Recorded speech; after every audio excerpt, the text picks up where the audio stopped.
What's going on, fellow music producers? In this video, I'll be doing a quick breakdown on the Ascendancy bundle, which includes Mutator, a one-shot altering plugin, Impetus, a plugin with 100 oddly unique and creative sounds, and the Fanatic bundle, which includes a drum, one-shot, loop, and MIDI kits. All this is included into one affordable bundle I know you'll enjoy. So in this video, I will break down the Mutator plugin, and in another video, I'll showcase sounds from the other plugins and kits. These guides will be included with the download. Guides to the other plugins will be included as well. So next, I'll do a quick demonstration on Mutator. Okay, a lot of these controls are self-explanatory, so I'll go over the main functions. If you have any questions, feel free to comment below or email us. Let's start here. Clicking on the preset name will open the preset menu, and the arrows will cipher through the presets. Moving down, this is where you drop in your audio files and remove them. You double click here to remove. Hovering over this area automatically puts the note number to 60C, so keep that in mind when adjusting the note number. You can manually adjust the start and end time by dragging the outer corners. Oh, and this is the main sampler.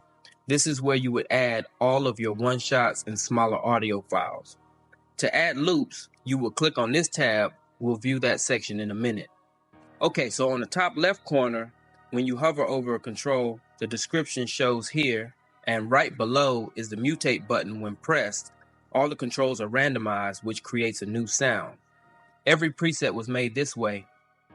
It's a mutate button on this page and also on the FX page. Okay, now if you look at this area, you have mix, gain, and LFO. Clicking on this button will open up a section where you can edit the gain LFO controls. And below that is the loop button.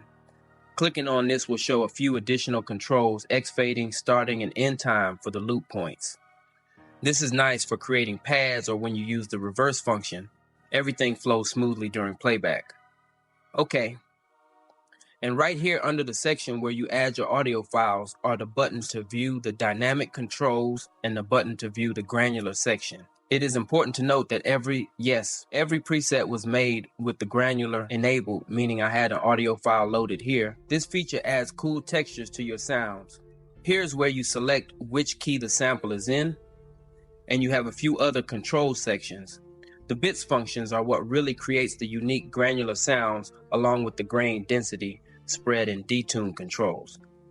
Okay, right below you see all these buttons. These are the power controls for each function.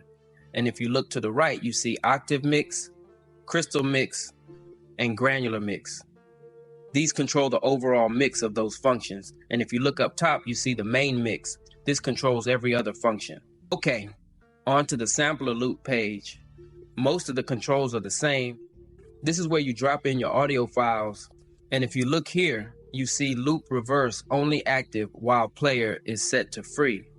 So this drop down lists a few tempo syncing options. You can match this tempo of your DAW, or you can do half speed. You can do double speed and a few more options, but make sure this pitch button is enabled to use that function.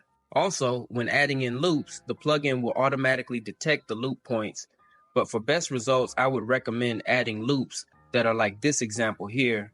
No extra space, or maybe a little tail is fine. But like I said, the plugin will automatically detect the loop points. Next on the FX page, I'll just go over the main functions.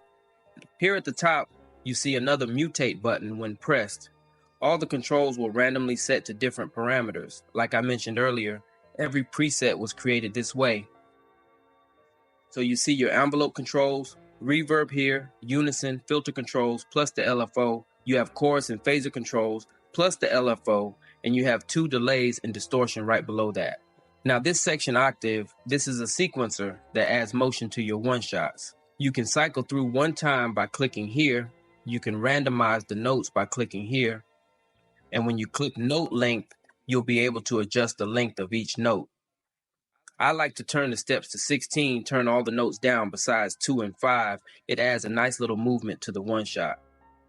And here in the picture section, you have your pitch controls and one of my favorite features, which is crystals.